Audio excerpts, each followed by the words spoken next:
So we're going to sign, and then we'll take a few questions, and we'll tell you how good a job we're doing. We want to go from here to other places, but I was telling some of the people that in a certain way, you really want to be asked to go. You know, I hate to barge in on a city and then be treated horribly by corrupt politicians and bad politicians, like a guy like Pritzker. He ought to spend more time in the gym, actually. This guy is a disaster. Gavin Newsom's a disaster. When we went, we saved Los Angeles. You wouldn't have been able to have the Olympics in Los Angeles. You're barely able to have it now. They did lose 25,000 houses to a fire that should have never occurred, because they didn't let the water come down from the Pacific Northwest, which you guys don't want to write about. I had to break into the water supply to let the water down.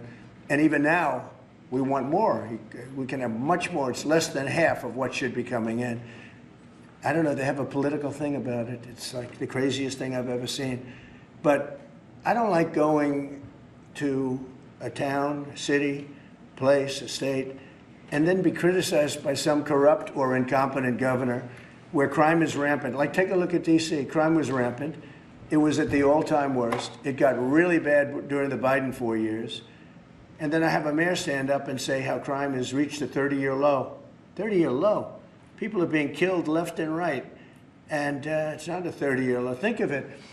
So for 11 days, there's been no murders.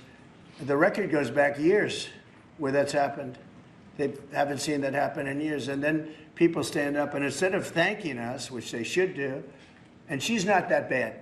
She's better than most. But, you know, you have people, I watched in Illinois, Chicago, Illinois is a disaster. I have property there. It's a disaster what's going on in Chicago. And you get Pritzker, he's violating our rights.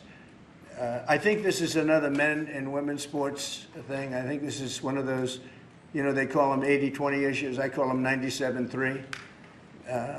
I think the Democrats better get smart. And, you know, politically, I hope they don't. But actually, in terms of love for the country, I hope they do, because it would be good to work together.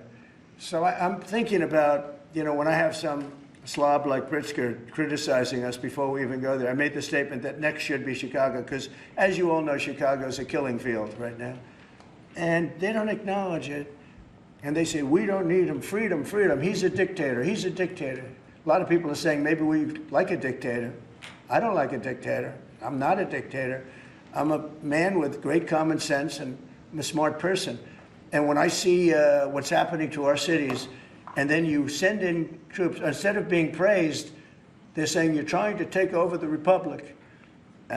These people are sick. But I'm really saying, and I say this to all of you, in a certain way, we should wait to be asked, because they have cities that are so under control, you know, out of control. So we go in and fix it. They take the full credit for it, and they go out and say, I heard it this morning, they're saying how well they've done over the last 10-day period, that they set record lows. They don't say that we're there with very tough people, by the way. They have to pass the toughness test. Otherwise, they're not working for us. So, and we're allowed to do that now, according to the United States Supreme Court decision. Now, they have to pass a toughness test. If they're not tough, we don't want them for this job. They might be great for other jobs, but not for this job, because they're respected. You saw the gang of kids. They were all huddled up, and a group of soldiers walked up. They never even got over. Those kids ran back to their homes or wherever the hell they came from. They were gone. This is one of the safest cities right now in the world, as crazy as that sounds. And it took 7 days. It took really 3 days, but we're now in our 11th day.